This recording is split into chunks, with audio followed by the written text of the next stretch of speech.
पंकज, बहुत ही शानदार रिपोर्ट आपने निकाली है और जो आपने नंबर बताया ना अर्निंग्स का, ये इस प्रश्न चिन्ह को भी एक तरह से आंसर करता है कि भाई साहब बाजार महंगा है क्या। अगर आप अर्निंग्स ग्रोथ को देखिए तो आपको बाजार महंगा नहीं लगेगा। अगर आप सिर्फ चाल देखेंगे बाजार की बिना अर्निंग्स के नंबर्स के तो शायद आपको बाजार महंगा दिखेगा। अब आता हूं मैं आपके स्टॉक पिक्स की तरफ। जो सबसे ज़्यादा इंटरेस्टिंग आपका जो मैंने रिपोर्ट में स्टॉक पिक देखा है वो है एसबीआई कार्ड्स। ये और आपका यूग्रो कैपिटल भी आपका एक स्टॉक पिक है। ये जो नॉन बैंकिंग एनबीएफसी स्टॉक्स हैं, दोनों लेंडर्स ही हैं। एक को बहुत ज़बरदस्त मार पड़ी, दूसरे को इतनी मार नहीं पड़ी, बट टॉप से नीचे है। आपका क्या इसके ऊपर टिप्पणी है? आपको 30% रिटर्न दोनों के नज़र आते हैं एक साल में। जी बिल्कुल Ajay ji, I think SBI card अगर आप क्लासिक देखें तो अच्छा बिजनेस है, बट खराब टाइम चल रहा है। बट ओवरऑल हमें लगता है कि अगले साल तक कुछ चीजें सुधरने वाली। एक तो ये कि ये 20% आरओई वाला बिजनेस है, 5% आरओए बनता है इसमें। तो जो ओवरऑल क्रेडिट कार्ड का स्पेंड है करीब 30% के आसपास ग्रो करता रहेगा। एक और जो कंसर्न इसमें रही है कि इसके मार्जिन थोड़े प्रेशर में रहे। एक तो ये कि कहीं ना कहीं जो रिवॉल्वर सेगमेंट है वो उस हिसाब से ज्यादा ग्रो नहीं कर रहा था। बट ओवरऑल हमें लगता है कि अगर आप देखें स्पेंड्स में, कंपनीज अभी जो भी स्पेंड है उसको ईएमआई में कन्वर्ट करने का कोशिश करती है, जो कि ये कंपनी और बाकी कंपनीज भी कर रही हैं। तो उससे एक इनको फायदा होगा। दूसरा है कि ये जो इनका जो बोरोइंग होता है वो क्योंकि अभी आपके इंटरेस्ट रेट एलिवेटेड है तो कहीं ना कहीं इसकी बोरोइंग हायर कॉस्ट पे हो रही है। एंड हमें उम्मीद है कि अगले साल तक ये बोरोइंग कॉस्ट नीचे आएगी, चाहे आप यूएस फेड का आउटलुक देखें या फिर इंडिया का आउटलुक देखें। तो जब आपके इंटरेस्ट रेट नीचे आएंगे तो ये इंटरेस्ट रेट का एक बेनिफिशियरी होगा।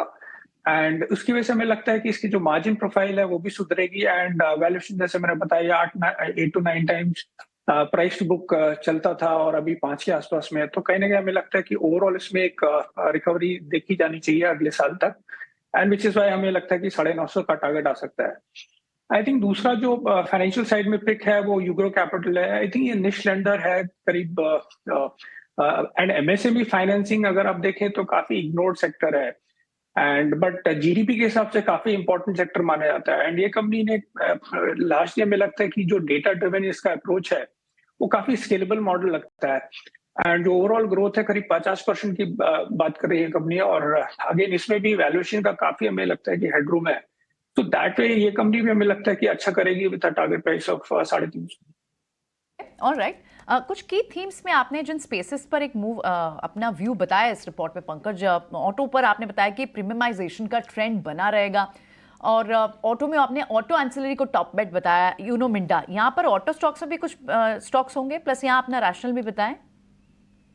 सो देखिए यूनो मिंडा अगर आप देखें तो काफी अच्छी कंपनी रही है हिस्टोरिकली। इसका जो ग्रोथ रेट रहा है कंपेयर टू बाकी और एंसिलरी कंपनीज काफी अच्छा रहा है।